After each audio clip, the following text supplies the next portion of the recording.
وَلِرَبِّكَ فَاصْبِرْ، ہائے ہائے، یہ ہے بات، اپنے رب کے لیے صبر پھر اختیار کیجیے. یعنی آپ کو بتایا جا رہا ہے کہ اب یہ معاملہ کوئی اتنا آسان نہیں ہونے والا.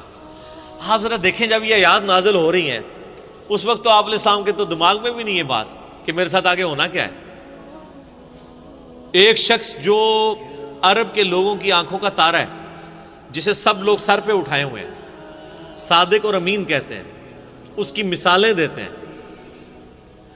اس کے فیصلوں کا احترام کرتے ہیں، اور وہ اس خاندان سے ہے جو خانہ کعبے کا متولی بھی ہے. انہوں نے زیادہ سے زیادہ کیا سوچا ہوگا میرے ساتھ کیا کر لیں گے؟ زیادہ زیادہ مسجد میں آنے میں پابندی لگا دیں گے نا،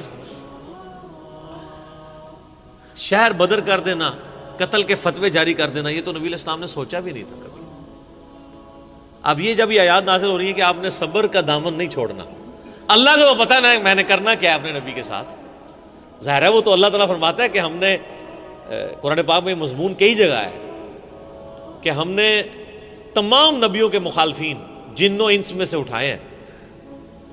اللہ تعالیٰ کہتے ہیں ہم نے اٹھائے ہیں. مراد یہ کہ جب اٹھتے ہیں تو ہم انہیں اٹھنا دیتے ہیں تاکہ یہ کشاکش ہوگی تو پھر حق اور باطل کی کشاکش کے بعد پھر سچائی کی چاشنی فیل ہوتی ہے نا. اگر پیاس ہی نہ ہو تو ٹھنڈے پانی کی قدر کیا آئے گی؟ تو اللہ تبارک و تعالیٰ نے اپنے نبی کو بھی ان آزمائشوں سے گزارا ہے. انڈیویجول آپ علیہ السلام پہ بھی بہت آزمائشیں آئیں اور اجتماعی طور پہ صحابہ اور اہل بیت پہ بھی آئی ہیں. لیکن جب یہ آیات نازل ہو رہی ہیں تو اب آپ یہ سمجھ لیں کہ یہ ابھی آپ علیہ السلام کے یعنی جو بخاری مسلم میں آتا ہے کہ آپ کے پیٹھ کے اوپر اوجڑی رکھی گئی اور آپ اٹھ نہیں سکے، یہ واقعہ نہیں ہوا. آپ کے گلے کے اندر صحیح بخاری مسلم میں آتا ہے کہ وہ ڈالا گیا کپڑا اور اتنی زور سے دبایا گیا کہ قریب تھا کہ آنکھیں ابل آتی. یہ واقعہ نہیں ہوا. طائف کا واقعہ نہیں ہوا کہ جس میں پتھر اتنے مارے گئے کہ مبارک خون سے جوتیاں بھی بھر گئیں. یہ واقعہ نہیں ہوا.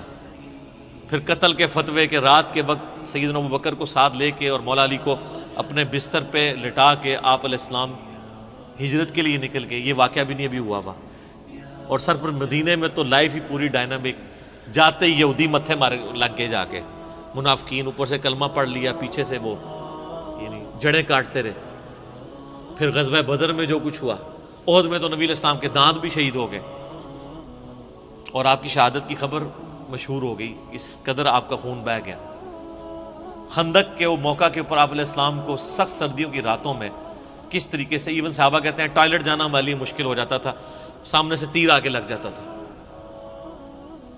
اس کے بعد پھر صلح حدیبیہ والی جو مشقت کاٹنی پڑی، اتنا پیدل سفر کر کے، پھر ایک پیس ٹریٹی کر کے واپس جانا پڑ گیا، عمرہ بھی نہیں کیا.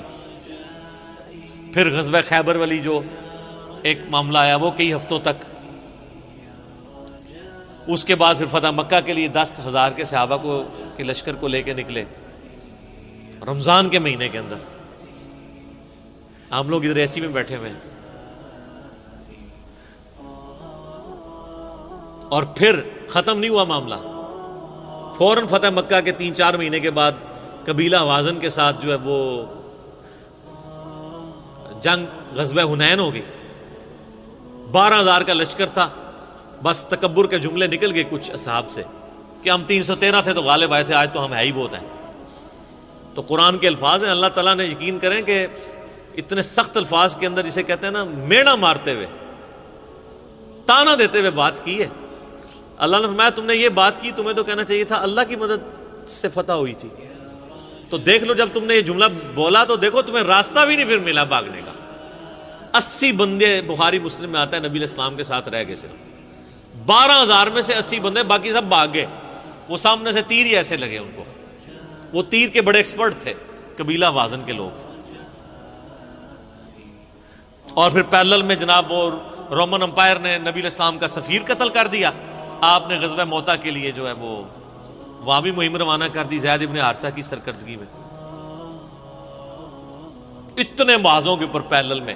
اور پھر اس کے بعد غزوہ موتا کے بعد پھر وہ غزوہ تبوک کے لیے آپ علیہ السلام خود، جسے وہ جیش العسرہ کہا جاتا ہے، تنگی والا جو مارکا. تو اور آخری وقت بھی آپ کیا فرما رہے ہیں؟ آخری جو آپ آگے خطبہ دے رہے ہیں بخاری مسلم میں، وہ لشکر اسامہ بھیج رہے ہیں. اتنی مشکل لائف شروع سے لے کے اینڈ تک. اور یہ تو باہر کی لائف ہے، جو اندر آپ کو تکلیفیں اٹھانی پڑ رہی ہیں. بیویاں کہہ رہی ہیں کہ جی اس طرح ہمارا گزارا نہیں ہوگا، پھر قرآن نازل ہو رہا ہے کہ نہیں اسی طرح گزارا کرو. تو کئی معاذوں کے اوپر. اب یہ سارے معاذ اگر آپ کے ذہن میں ہونا تو پھر آپ یہ آیت پڑھیں والی ربی کا فصبر. اے نبی علیہ السلام، آپ نے اللہ کے لیے صبر کرنا ہے. ابھی تو بڑے بڑے مراحل آنے ہیں.